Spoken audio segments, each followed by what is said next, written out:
भौतिक विज्ञान की इस ऑनलाइन कक्षा में आपका हार्दिक अभिनंदन और स्वागत है। प्यारे छात्रों, आज इस कक्षा के माध्यम से हम भौतिक विज्ञान विषय कोड 129 कक्षा 12 के पाठ्यक्रम के अंतर्गत इकाई 1 स्थिर वैद्युतिकी के अध्याय 4 संधारित्र तथा परावैद्युत के तहत दो आवेशित चालकों को एक दूसरे से जोड़ने पर आवेशों का पुनर्वितरण किस प्रकार से होता है और उभयनिष्ठ विभव की क्या परिभाषा है, इस पर चर्चा करेंगे। प्यारे छात्रों, एक बार हम फिर से देखते हैं कि आज इस कक्षा का उद्देश्य क्या है। आज इस कक्षा के माध्यम से हम दो आवेशित चालकों को एक दूसरे से जोड़ने पर आवेशों का पुनर्वितरण किस प्रकार से होता है और उभयनिष्ठ विभव की क्या परिभाषा यहां से निकल के आती है, इस पर हम विस्तार से चर्चा करेंगे।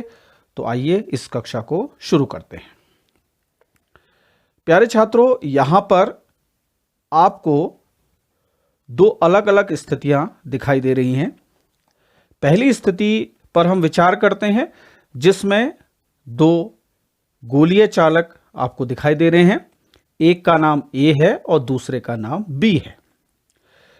प्यारे छात्रों, यह ध्यान दीजिएगा, यह तब की स्थिति है जब दोनों चालकों को तार से नहीं जोड़ा गया है, यानी तार से जोड़ने से पूर्व की स्थिति को यह चित्र बताता है। पहले गोलीय चालक पर आवेश Q1, उसका विभव V1 और उसकी धारिता C1 है, जबकि दूसरे गोलीय चालक पर आवेश Q2, उस पर विभव V2 और उसकी धारिता C2 है। तो वैद्युत विभव की परिभाषा से, यानी Q बराबर CV सूत्र से, पहले गोलीय चालक के लिए अगर हम इस सूत्र का प्रयोग करें तो हमें प्राप्त होता है Q1 बराबर C1 V1 और दूसरे चालक के लिए हमें प्राप्त होता है Q2 बराबर C2 V2।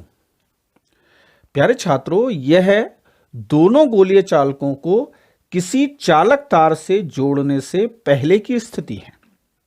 आइए अब हम दूसरी स्थिति पर विचार करते हैं। यह स्थिति है तार से जोड़ने के बाद। यह जो स्थिति है वो तार से जोड़ने के बाद किनको जोड़ा जा रहा है? उन गोलीय चालकों को जोड़ा जा रहा है जो पहले अलग अलग थे, उनको एक चालक तार से जोड़ दिया जा रहा है। प्यारे छात्रों, यहां पर एक बात आप हमेशा ध्यान रखेंगे कि चालक तार जिससे इन दोनों गोलीय चालकों को जोड़ा जा रहा है उसकी अपनी धारिता नगण्य है, उसकी धारिता कुछ नहीं है, उसकी धारिता को हम शून्य मान रहे हैं। और एक बात और ध्यान रखने योग्य यह है कि ए और बी एक दूसरे से पर्याप्त दूरी पर हैं और एक दूसरे पर कोई भी किसी भी प्रकार का विद्युत प्रभाव नहीं डाल रहे हैं। प्यारे छात्रों, यहां क्या होता है? जब हम ए और बी को किसी चालक तार से जोड़ देते हैं तो धन आवेश, ध्यान से सुनिएगा, धन आवेश ऊंचे विभव वाले चालक ए, माना चालक ए का जो विभव है वो उच्च है, उच्च विभव, और इसका जो विभव है बी का वो हमने माना है निम्न विभव।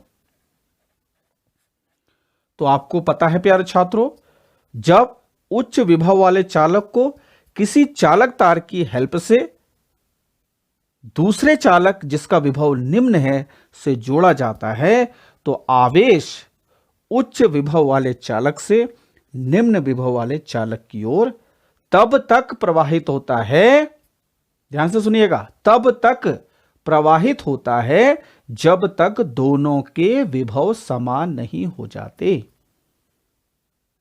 ठीक वैसा ही यहां होगा। क्या होगा? अभी तक इस चित्र में ए और बी एक दूसरे से अलग अलग रखे थे, तो उन्हें कोई मतलब नहीं था एक दूसरे से। लेकिन जब इन दोनों को किसी चालक तार से आप जोड़ देंगे तो तार में आवेश प्रवाहित होने लगेगा। अब कहां से कहां को होगा, ए से बी को होगा या बी से ए को होगा, यह निर्भर करेगा कि किस चालक का, किस गोलीय चालक का विभव अधिक है। तो हमने क्या माना है, हमने माना है कि ए चालक का विभव अधिक है, तो यहां से आवेश धीरे धीरे धीरे करके तार के माध्यम से चालक बी की ओर चलेगा। कब तक चलेगा, इसकी भी कोई सीमा है, इसकी भी कोई लिमिट है? बिल्कुल है। यह तब तक चलेगा जब तक कि दोनों के, किन दोनों के, चालक ए, गोलीय चालक ए और गोलीय चालक बी बराबर विभव पर ना हो जाएं। इसलिए प्यारे बच्चों इसे कहा गया है उभयनिष्ठ विभव। उभयनिष्ठ माने जो दोनों के लिए बराबर हो, कॉमन पोटेंशियल। और वो उभयनिष्ठ विभव हमने मान लिया क्या है, V है। पहले ऐसा नहीं था, पहले इस चालक पर विभव V1, इस पर विभव V2, इस पर आवेश Q1, इस पर आवेश Q2, इसकी धारिता C1 और इसकी धारिता C2। अब यह मान के चलिए कि इन दोनों को जोड़ने के बाद यह एक ही चालक बन गया, एक ऐसा चालक बन गया जिसका विभव कितना है, V है। और प्यारे छात्रों यहां पर आवेश संरक्षण का नियम भी लगेगा, कुल आवेश उतना ही रहेगा, दोनों आवेशों का योग यानी Q1 प्लस Q2, ये कुल आवेश है। अब हम कैसे निकालेंगे, कैसे इस उभयनिष्ठ विभव का मान ज्ञात करेंगे? तो प्यारे छात्रों जो मूल परिभाषा है, वैद्युत धारिता की जो मूल अवधारणा है, Q बराबर CV, Q बराबर CV, यहीं से हम इसकी परिभाषा निकालेंगे, उभयनिष्ठ विभव का मान ज्ञात करेंगे। विभव देखा जाए तो क्या होता है, किस किस का अनुपात है, आवेश और धारिता का अनुपात है। अगर हम यहां से ये देखिए, अगर हम V का मान निकालना चाहें तो ये क्या आएगा, Q अपॉन C, ठीक है ना। जब इन चालकों को, गोलीय चालकों को एक दूसरे से अलग अलग रखा था हमने, तो इनकी एक अपनी आइडेंटिटी थी, इनकी एक अपनी पहचान थी। लेकिन जैसे ही हमने इन्हें चालक तार के द्वारा जोड़ दिया तो अब ये एक हो गए हैं मिलके, और कुल आवेश हो गया है Q1 प्लस Q2 और कुल धारिता यहां पर हो गई है प्यारे छात्रों C1 प्लस C2।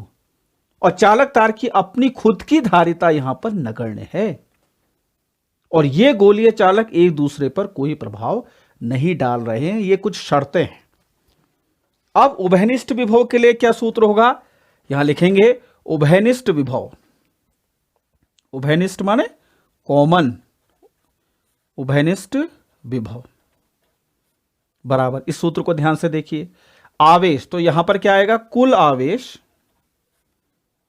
कुल आवेश बटे कुल धारिता, कुल आवेश बटे कुल धारिता, ठीक है ना।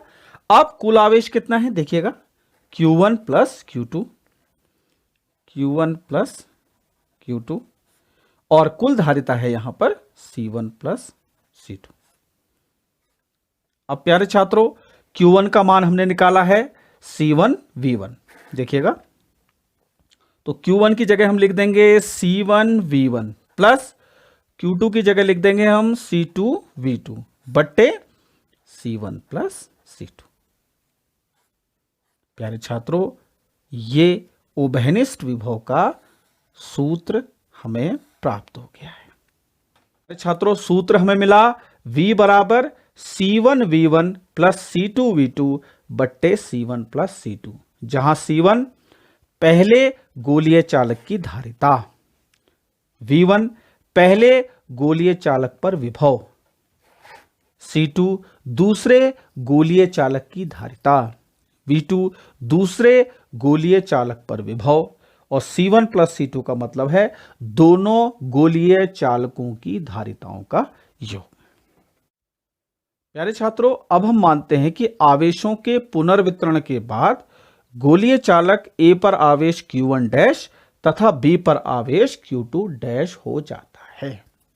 कहने का अर्थ है कि पहले तो जिस समय उनको चालक तार से हमने नहीं जोड़ा था तो ए पर कितना आवेश था Q1 और बी पर कितना आवेश था Q2, लेकिन जब आप उनको किसी चालक तार से जोड़ देते हैं, अब माना ए पर आवेश कितना है Q1 डैश और बी पर कितना आवेश है Q2 डैश, तो कितना आवेश स्थानांतरित हो गया, वो मात्रा कैसे निकलेगी Q1 माइनस Q1 डैश से। Q1 का मान C1 V1 और Q1 डैश का मान C1, क्योंकि 1 का मतलब ये पहले चालक से संबंधित है तो हमें पहले चालक की धारिता लेनी पड़ेगी। यहां अगर 2 होता प्यारे छात्रों, यहां पर हम Q2 माइनस Q2 डैश भी ले सकते हैं। तो चूंकि यहां पे 1 लिया है तो 1 से संबंधित धारिता आ जाएगी C1। और V क्यों लिया है, क्योंकि जोड़ने के बाद उभयनिष्ठ विभव दोनों ही चालकों पर कितना है V। अब देखिए C1 V1 माइनस C1। अब V का मान जो हमने अभी निकाला था वो मान हम यहां पर रख देते हैं। क्या मान आया था, बोलिए C1 V1 plus C2 V2 बट्टे C1 प्लस C2, ठीक है ना। अब देखिए यहां पर क्या आ गया कॉमन C1, तो यहां पर क्या लिखेंगे V1 बट्टा 1 minus C1 V1 plus C2 V2 बट्टे C1 प्लस C2, ठीक है ना। अब देखिए, अब हल करके क्या आएगा, ये देखिएगा C1 यहां लॉसो ले लेंगे C1 प्लस C2 और यहां देखिएगा मल्टीप्लाई कीजिए C1 V1 plus C2 V1 minus C1 V1 और ये माइनस से ओपन कीजिए। प्यारे छात्रों यहां ध्यान दीजिएगा, minus plus minus C2 V2। अब देखिए कुछ पद यहां कट रहे होंगे, C1 V1 से C1 V1 ये कट गया, बराबर आ जाएगा C1 और ये आ जाएगा C2 V1 minus C2 V2, ठीक है ना, ये आ गया बट्टे C1 प्लस C2। यहां देखिए यहां C2 कॉमन है तो C1 C2 बाहर आ जाएगा, V1 minus V2 upon C1 plus C2। तो प्यारे छात्रों इस सूत्र से हम स्थानांतरित आवेश Q की गणना कर सकते हैं। तो प्यारे छात्रों आज इस वीडियो के माध्यम से हमने 2 सूत्र प्राप्त किए। पहला सूत्र प्राप्त किया हमने, जब 2 आवेशित चालकों को एक दूसरे से जोड़ा जाता है तो उभयनिष्ठ विभव का सूत्र इस प्रकार से आता है, V बराबर C1 V1 plus C2 V2 बट्टे C1 प्लस C2। और दूसरा सूत्र हमने जो प्राप्त किया वो स्थानांतरित आवेश की मात्रा प्राप्त की, Q बराबर C1 C2 V1 minus V2 बट्टे C1 प्लस C2। प्यारे छात्रों मैं उम्मीद करता हूं कि आज की इस वीडियो से आप अवश्य ही लाभान्वित हुए होंगे। इससे आगे की वीडियो में हम इसके शेष भाग पर चर्चा करेंगे और इन सूत्रों पर आधारित आंकिक प्रश्नों को हल करने का प्रयास करेंगे। तब तक के लिए नमस्कार।